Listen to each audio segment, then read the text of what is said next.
The threshold. A Tuesday morning in late September saw the arrival of the sealed envelope at Clarence House. The Attorney General's legal opinion was enclosed. Some 23 pages of constitutional study that would drastically change the framework of the monarchy. Before setting it face down on his desk and gazing out over the gardens, King Charles read it twice in his study alone. The Attorney General had been asked a simple question. Does the monarch have the authority to remove someone from the line of succession without their agreement, with the assent of Parliament? Yes, in very measured legalese, was the response. There was a history. Methods could be found. Although this has never happened before in contemporary history, it is legal under certain conditions according to the Constitution. The Duke of York, Prince Andrew, had become the embodiment of such conditions. As his brother's predicament spiraled from scandal to crisis to institutional culpability, Charles had saw it all unfold for 3 years. Disastrous BBC interview, civil action in New York, Jeffrey Epstein Association, and compensation paid from intentionally murky sources. The legitimacy of the monarchy has been eroded with each new event. With every new headline, Charles's position became ever more precarious. The military had stripped Andrew of his titles, patronages had been revoked, and he was forbidden from utilizing his royal highness in any official capacity. He was essentially banished from royal life, making solely formal appearances at private family affairs. Although he was succeeded to the kingdom by Princess and in Charles's direct line, he was preceded in the succession by Edward's and Anne's children. Not because Andrew had any chance of becoming king, but because the position had grown unpleasant. That seemed very implausible due to the Williams family's line of succession. Andrew may have been the subject of accusations, admissions, and settlements, but his inclusion in the succession indicated institutional acceptance, which meant that he maintained standing within the constitutional framework. 3 weeks prior, the last catalyst had arrived. An organization that specializes in documentaries revealed their intentions to launch a series that will focus on unusual successions. Persons who maintained their lineage to the throne even after being barred from participating in any other royal duties. Andrew, who is constitutionally only 8 persons away from the crown but is shamed and excluded from royal life, would be the center of the series. Once again, the announcement put the media on high alert. After being declared unfit for any further royal position, Andrew's retention of succession rights was a point of contention in editorials. A full 73% of Britons think he should be removed from the succession altogether, according to polls. Concerned by the disparity between Andrew's constitutional inclusion and his public exclusion, opposition MPs started asking probing questions. Before consulting the Prime Minister, Charles had spoken with his private secretary and legal advisors. Everyone seemed to agree. Regardless of familial ties, Andrew's role in the succession was now a burden. Steadfast action was necessary to ensure the institution's survival. An opinion from the Attorney General laid out the legal groundwork. Who could inherit the monarchy was defined by the Act of Settlement of 1701 and other succession laws, but Parliament was also given the power to alter the succession. The removal of individuals could be facilitated with the royal assent and the consent of Parliament. It had been done in the past for reasons related to religion. No Catholic could succeed to the throne. Now it might be done for grounds of conduct, but political simplicity did not match legal possibility. To get Andrew removed, Charles would have to go to Parliament and ask for his own brother's removal. There would have to be public support for it, and it would certainly spark heated debate, all while permanently severing any remaining family ties. It would make headlines all around the world and bring up the scandals that the palace had spent years attempting to downplay in public discourse. Andrew, Charles knew, would disagree. A sense of entitlement, bordering on illusion, persisted in Andrew even after he had lost all other privileges and positions, and after the shame he had endured over the previous 3 years. In his mind, he was being unfairly attacked, misunderstood, and wronged. After the panic died down, he would return to his public obligations, as he had assured his loved ones, and he would eventually get well. His dreams would be shattered if he were to lose his position consecutively. It was unwarranted, unfair, and vengeful, according to Andrew. He would assert that the loss of his patronages and titles had already been sufficient punishment. Constitutional position and public role are 2 separate things, he would say. The first letter was penned by Charles personally, in longhand, as was his habit whenever a communication had special significance. Formal, yet straightforward language was used. He detailed the systemic harm that Andrew's successive stays were generating. The impending documentary series and the resurgence of public pressure were both brought up by him. The preservation of the monarchy, he said, depended on identifying individuals who were suitable to hold constitutional office and those who were not. At its end, the letter seemed to issue an ultimatum. Andrew may avoid a public feud by willingly petitioning Parliament to abdicate succession, portraying it as a personal decision. Otherwise, Charles would ask Parliament to do it without Andrew's approval, which would necessitate a more thorough public explanation of the reasons behind it. Both routes arrived at the same place. One of them even gave Andrew the honor of seeming to pick it out on his own. Following Charles's instructions, his private secretary was to personally carry the sealed letter to Royal Lodge, Andrew's mansion in Windsor Great Park. The secretary will hold off on responding until she receives an acknowledgement. There was no negotiation involved. It was an announcement of a predetermined choice. Charles turned back to the opinion of the Attorney General as the secretary left. One aspect was more important than the others. Although it is within the law, removal from succession is the harshest penalty that may be imposed under the Constitution. Only in cases when a person's ongoing involvement in the succession seriously damages public trust in the institution may this be considered.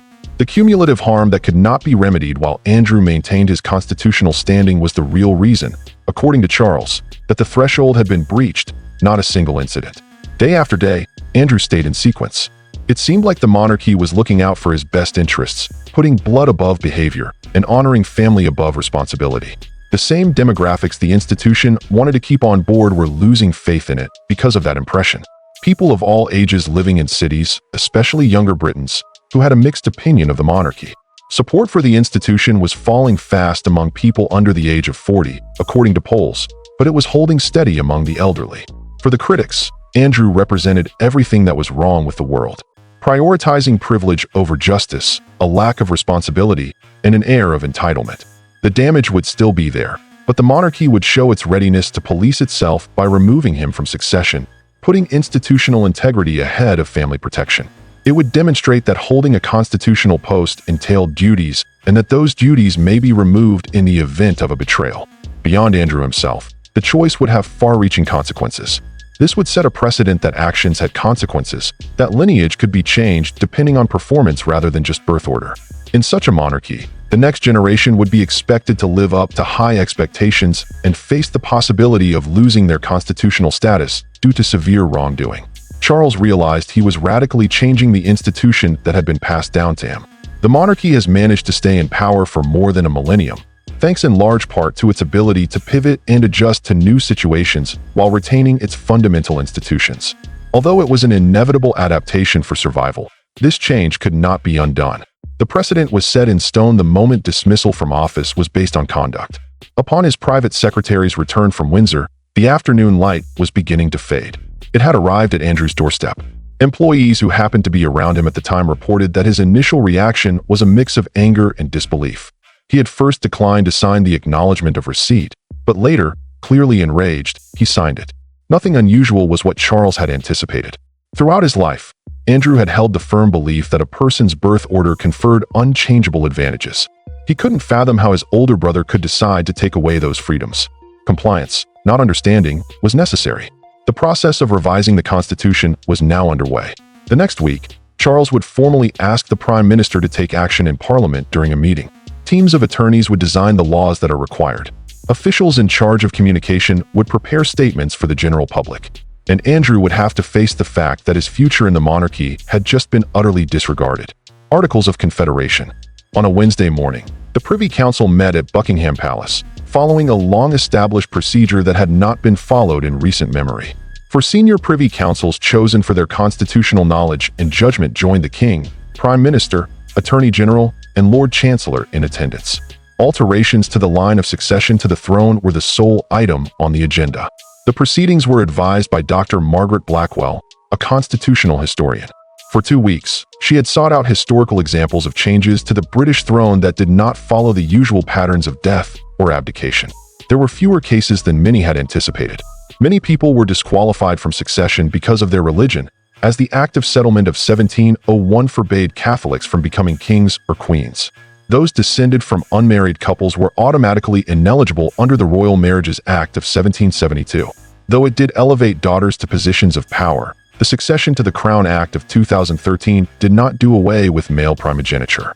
In contrast, the removal of a single person for behavioral grounds while that person was still alive and hadn't abdicated was really unusual in contemporary constitutional monarchy. In 1936, when Edward VII abdicated, it was almost identical, except that Edward had voluntarily left the throne. As a result, Andrew would be fired. The existence of legal authority was demonstrated by Dr. Blackwell's analysis.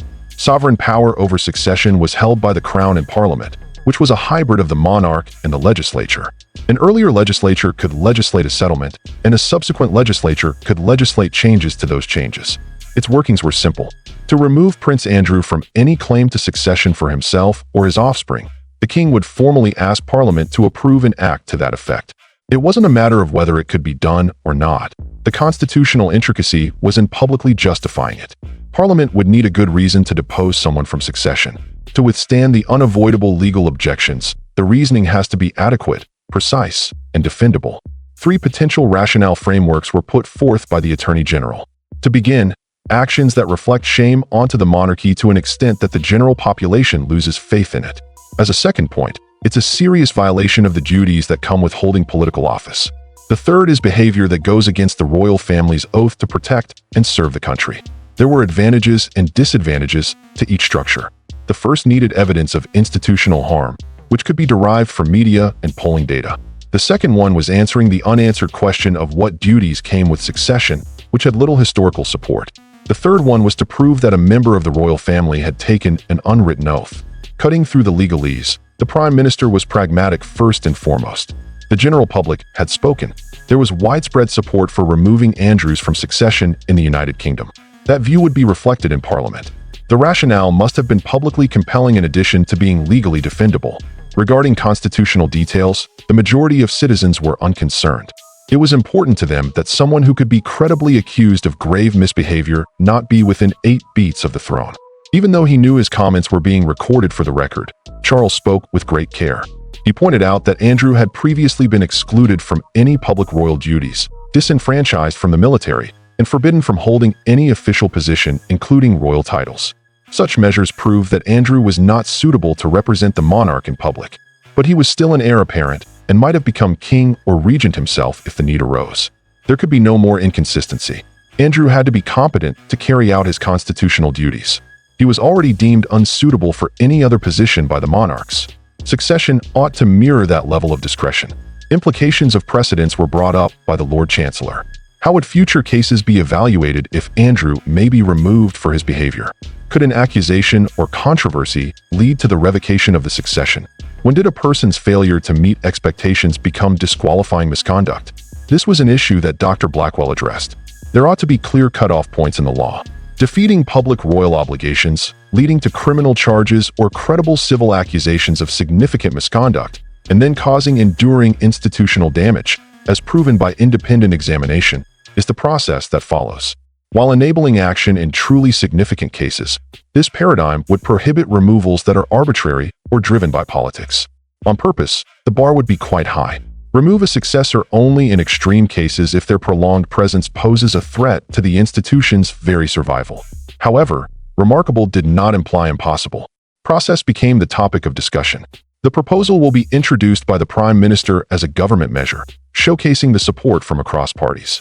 To keep it from being too dramatic, it would be named the succession to the Crown Modification Act 2025. Andrews would be cited in the explanatory notes for his departure from public life and the constitutional oddity of his ongoing succession presence. Controversy is sure to surround the topic. The appropriateness of conduct-based dismissal would be questioned by several MPs. Some would say it didn't go far enough and that Andrew should be criminally prosecuted instead than being removed from office. Republicans will spin it as proof that the inherited system is inherently defective because it necessitates such drastic remedies.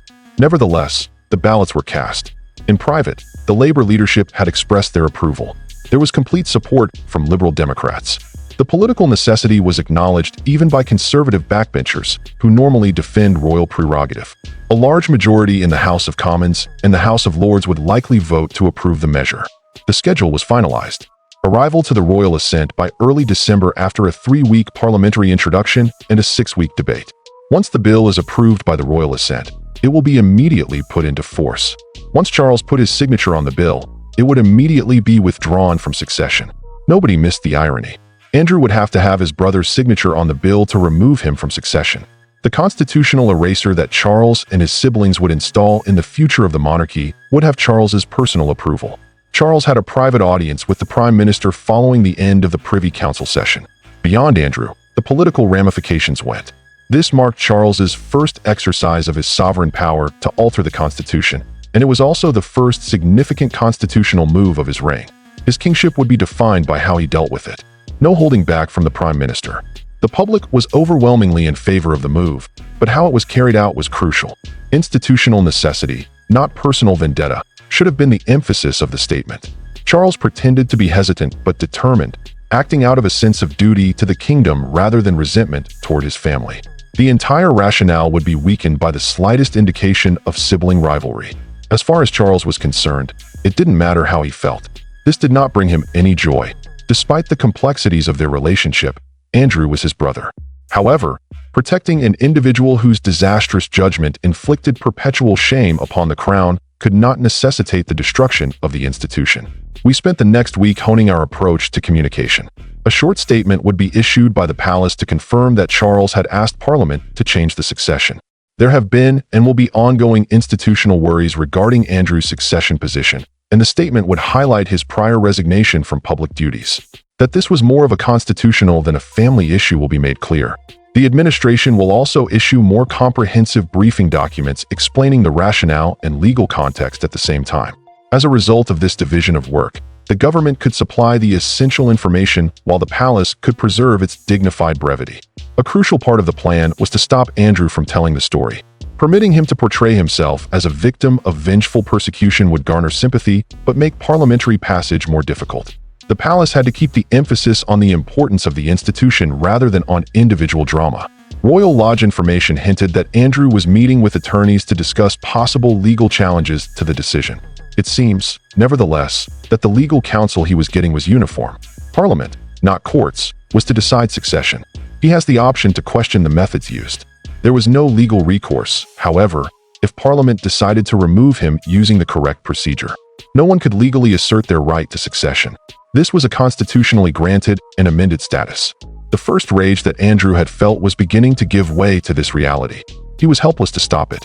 It could become more chaotic, divisive, and emotionally taxing if he wanted to. However, the result was already decided. Charles was already set in his ways. It would be approved by Parliament, and Andrew's position in succession would be removed. What remained was the extent to which Andrew would further harm himself, his surviving family relationships, and any public support that might be left for him in the process. As the machinery of constitutional change pushed forward inexorably, the answer to that question would emerge in the weeks to come. Taking stock as a family. Unexpectedly, the summons arrived. Andrew was told to meet with the monarch privately in Buckingham Palace on a Friday afternoon. Just the two brothers, who were formerly quite close but were now irreconcilably split over scandal and duty. No staff, advisors, or lawyers. Andrew was escorted by his security team to the venue 15 minutes early, using a side entry to evade any potential press scrutiny. The decision to show him Charles's private sitting room rather than the more formal stadiatrooms was intentional. Despite its pretense of being a constitutional need, what was about to happen was pure family business. Upon Andrew's arrival, Charles remained seated. We quickly took note of the lack of fraternal etiquette. Even Andrew's most fundamental familial respect was taken away by Charles, which was a shocking turn of events. Everyone understood. It wasn't a gathering of siblings. The monarch was speaking to a subject whose actions had necessitated drastic action. Preamble was omitted from the conversation. The next Tuesday, according to Charles, the bill would be introduced in Parliament. Although official routes would be used to notify Andrew, Charles preferred to inform him directly initially, in no uncertain terms. It was quite evident that this was the end, yet they had long since moved past courtesies. Andrew's reaction was a fit of rage. A violation of familial devotion, he said, and an act of vindictiveness. His military ranks, patronages, and public role had already been taken away from him, he claimed. Removing him from succession served no purpose other than to further humiliate him. After he finished speaking, Charles responded with icy precision. Andrew wasn't the focus of succession. The focus was on the establishment. The monarchy seemed to support Andrew every day that he remained constitutionally positioned as a possible regent or king.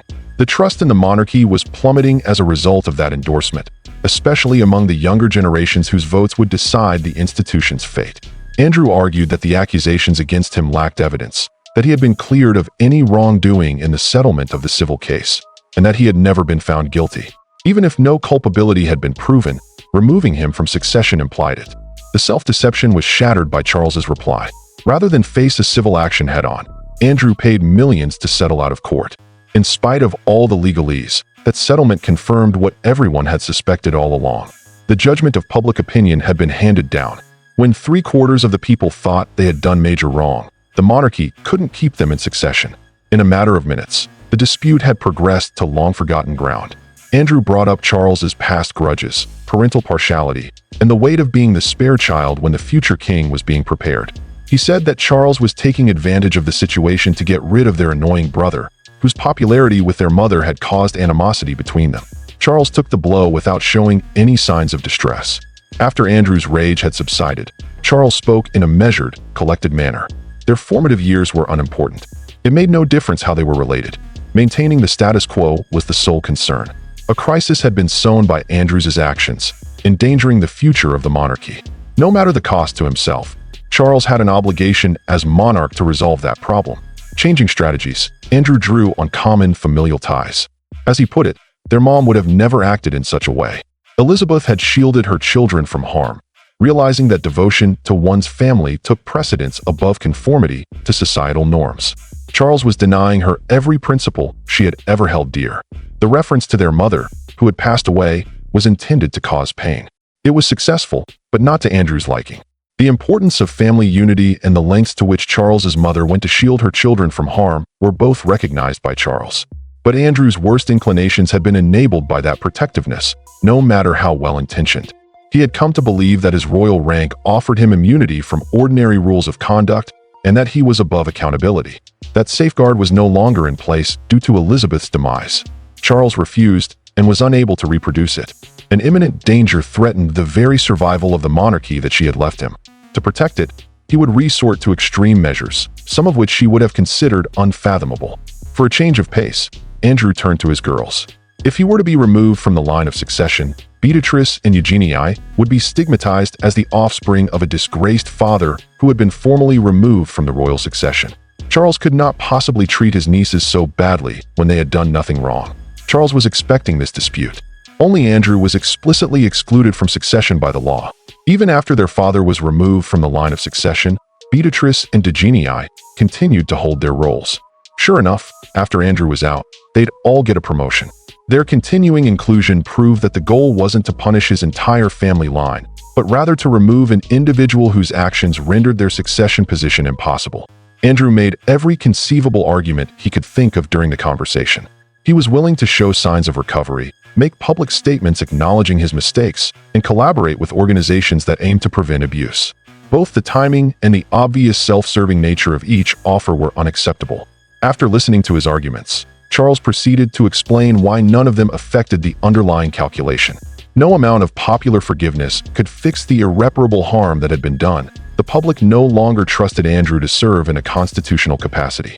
At long last, Andrew inquired as to Charles's intentions. Quietness was Charles's response. There were 0 attempts to cast himself as a victim, 0 interviews with the media, and 0 public declarations. The palace would make a public announcement. The executive branch would propose new laws. They would have a debate and then vote on it. It was Andrew's responsibility to take the news in stride with the grace he could manage. Additionally, the air of implied danger lingered between them unless he remained silent. Charles stated it clearly. The palace would disclose more comprehensive data regarding the necessity of this step if Andrew tried to openly fight it in order to garner sympathy or portray himself as victimized. Information that was handpicked to keep Andrew and his family out of the public eye in order to save them any further shame. Information regarding his long-term relationship with Jeffrey Epstein. Details regarding certain accusations that were withheld from the public, and the entirety of his behavior that rendered his continued succession position unacceptable.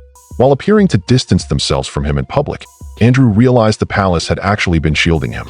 Forcing it would cause that safeguard to vanish. Either he may slip out unnoticed or dragged out with all his details shown. He had the final say. After 90 minutes, the gathering came to a close. There was no effort to reconcile, no restoration of familial warmth.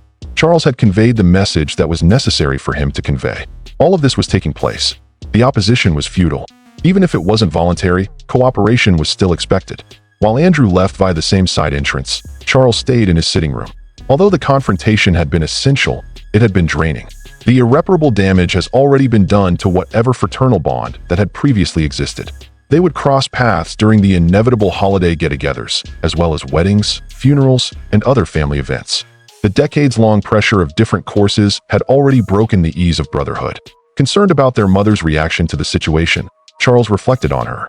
In order to keep the family together and keep the public damage to a minimum, Elizabeth would have sought a middle ground that would have protected Andrew.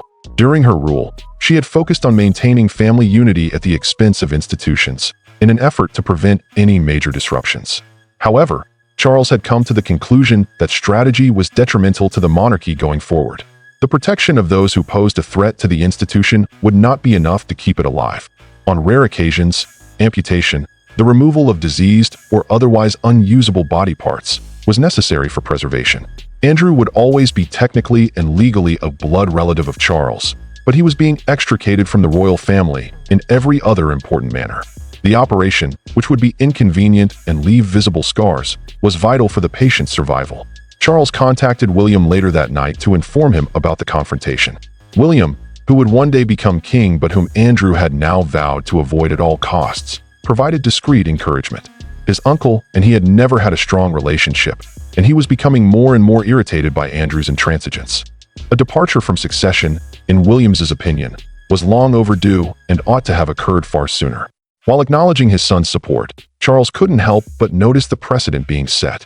The children of William were now being raised in a monarchy where the right to succeed may be withdrawn for grave misbehavior. They would be brought up with the knowledge that there are real-life repercussions for acting contrary to the expectations of the constitutional stance.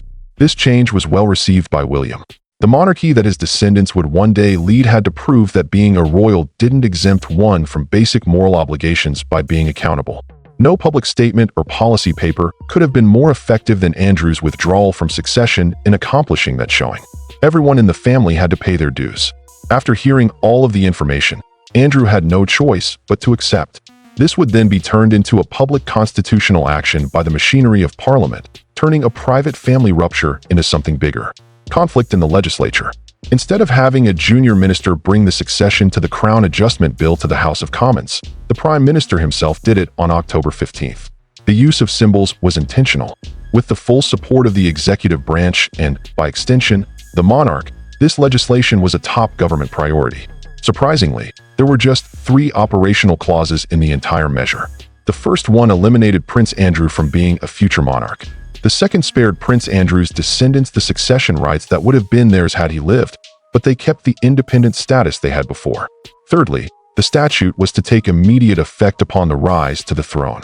The explanatory notes went into further depth, expertly balancing the requirement to provide enough explanation without going into too much detail regarding Andrew's actions. They pointed to the constitutional oddity of his holding succession rights while being considered unfit for any other royal role, his departure from military associations and patronages, and his total departure from public royal duties in 2022. Institutional factors were highlighted in the notes, along with public opinion polls demonstrating strong support for removal, the harm that ongoing affiliation could do to the monarchy's credibility, and the necessity of a succession that reflects fitness for constitutional duties. The notes failed to include any particular scandals or accusations anywhere. Instead of focusing on individual behavior, the emphasis stayed squarely on method and concept. It was not surprising that lawmakers' reactions were divided along many fault lines. Members of the conservative tradition were uneasy about creating new precedents because they were concerned that Parliament would acquire too much influence over the succession. Members of the Progressive Labour Party want to know what would stop future royals from engaging in the same kind of wrongdoing and why it had taken so long for this to happen. Several lawmakers leaning toward the Republican Party questioned the wisdom of hereditary monarchy during the debate. However, an agreement did exist beneath the heated rhetoric. The measure would likely pass with a resounding majority. To avoid being officially recorded as voting to retain Andrew in succession, no member of Parliament wished to do so. No matter how they felt about the monarchy or this president in particular, the political price of standing up for Andrew was too high. We didn't learn anything on the first day of argument. The Prime Minister stated the official stance of the administration. This was a special measure for special cases. It set high standards to avoid removal for no good reason, while still enabling action when absolutely required. Institutional integrity was safeguarded by the legislation, which did not permit constitutional instability. The head of the opposition party provided cautious backing, although they would be wary of the president and wonder why the monarchy needed such drastic measures. Labour would ultimately vote in favor of the measure. What did it say about the institution's suitability for its intended purpose if it couldn't guard itself without parliamentary intervention? Republicanism was evident in the stance taken by the Scottish National Party. They would back the measure while claiming it proved the inherent ridiculousness of hereditary succession. If one's actions may supersede their birth order, what's the point of protecting inheritance? As in any other democracy, why not have the people vote for the leader? The most vocal backers were Liberal Democrats, who portrayed the move as much-needed accountability. In any other setting, their spokesman said, such grave accusations would lead to the swift removal of the accused from any position of authority.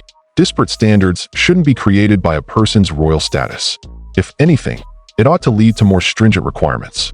An unanticipated conservative backbencher with a reputation for ardent monarchist ideas and 30 years of experience as an MP delivered the most persuasive argument.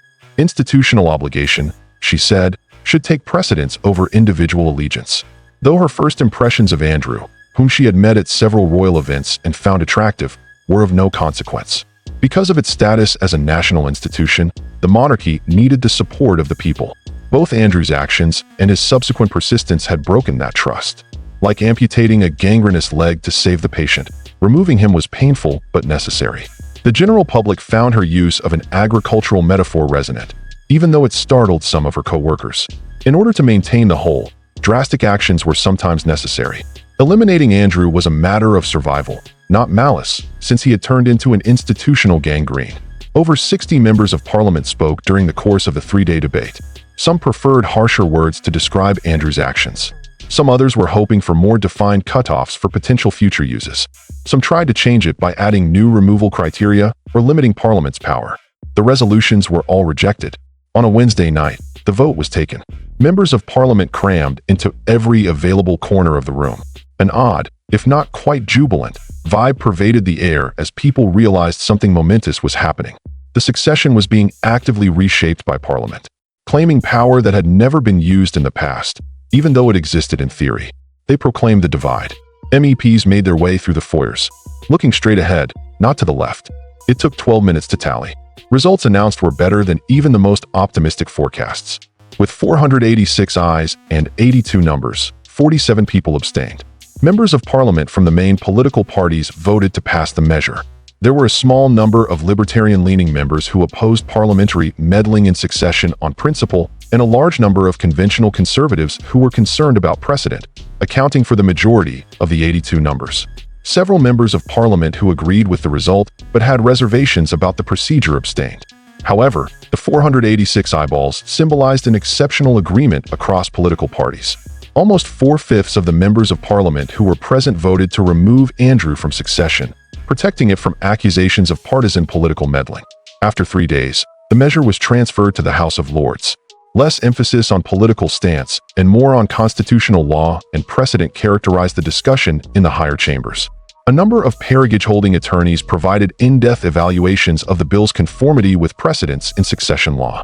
Among the most eminent voices was that of Lord Panic, a renowned constitutional barrister from Britain. He contended that the measure was constitutional, proper, and institutionally required, and that it was also legally solid. It was well established that Parliament had the power to decide on succession. There was enough in the way of criteria and explanations. This setting of standards was defendable and would not likely allow for abuse in the future. A hereditary peer's argument that removing someone from succession violated the hereditary principle that justified the Lords itself was the sole major point of contention in the Lords. It seems to reason that in some situations, one's actions could take precedence over one's birth order. Though cunning, the intervention proved unpopular. It was widely acknowledged among peers that the Lords and the monarchy needed to adjust in order to survive. Deliberations lasted for 2 days before the Lord cast his vote, with 68 people choosing not to vote. Similar to the Commons, there is resounding approval, but this time there is stronger resistance. Because the Lord was more conservative and attached to hereditary principle, the larger resistance mirrored this. After receiving approval from both houses, the bill was sent to the Royal Ascension. The last irony in the Constitution was here. The legislation disinheriting his brother from succession would require Charles's personal signature. Any law, even one that drastically changed the organizational framework of the royal family, needed the monarch's ascension. A little ceremony was held at Buckingham Palace to give royal assent on November 20th. Charles quietly, and without fanfare, signed the bill into law. That is when Prince Andrew's position as ninth in line to the throne changed. He would no longer be included in the formal succession registry. Whenever the succession was brought up again, it would be as if he had never been mentioned at all. A one-sentence statement was made public by the palace.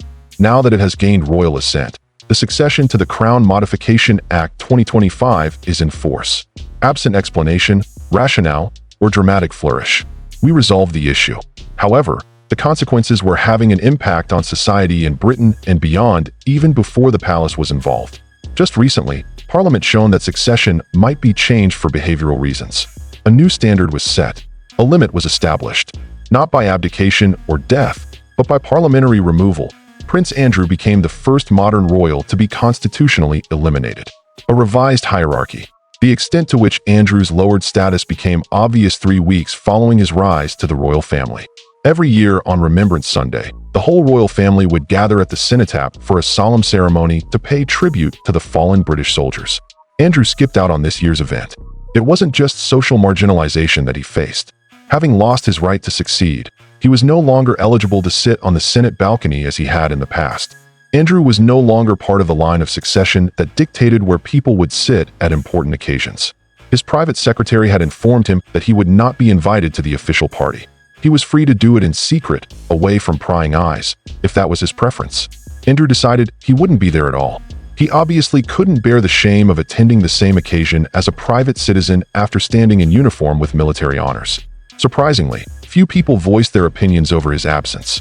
The children of William and Catherine, who were making their first appearance at Remembrance Sunday, were the main focus of the media attention among the working royals who did attend. It was astonishing how quickly Andrew had faded from the public's mind. He had become practically invisible within weeks of being removed from succession. He was completely left out of media coverage of the royal family. There is currently no longer any reference to Andrew on the official website succession list. The focus is squarely on Princess Anne and her children. He seemed to have been erased from the family's official record in hindsight. Reckoning with his new situation, Andrew found himself in Royal Lodge. His dukedom remained, but his succession rights had been revoked. Even after being removed from the line of succession, he would still hold the title of Duke of York in perpetuity. Although the title had lost all meaning, there was no way for him to use it in an official role, make money off of it, or achieve the level of prominence he much desired. He had taken great care to separate his daughters, Beatrice and Eugenie. Although they remained silent over their father's dismissal, they significantly ramped up their participation in royal tasks, seemingly to show how dedicated they were to serving. They both actively sought out more public appearances, took on more patronages, and generally became more well-known. Everyone understood. Separate from the shame that had befallen their father, they were forging their own identities.